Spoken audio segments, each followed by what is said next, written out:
Just getting ready to install these new side pole mounts onto my Axis tower. Got a 2014 A22. Got these from uptice.com.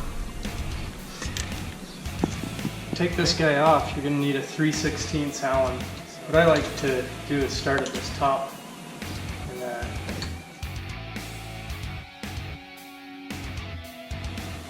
here's the trick to keep it down and easy for you.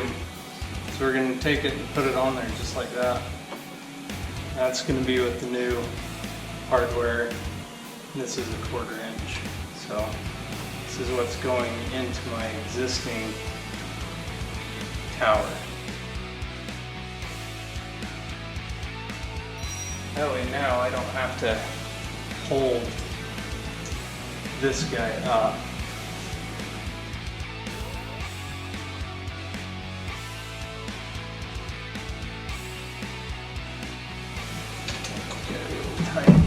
Ooh, see? We'll slide on down.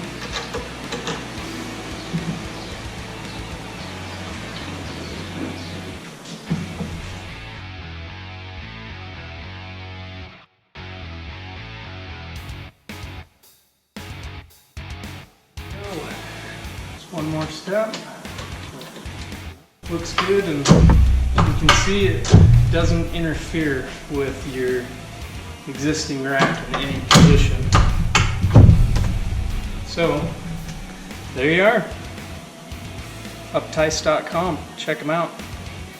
Your time learning staying on that side of the boat instead of getting pushed back into the prop wash. You can keep your rider outside of that prop wash. Once you build that wave, it'll keep them on that side. Before I forget, I went back through and put Loctite on all of those. If you didn't have a nylon in there, make sure to Loctite on there. These boats rattle a bit.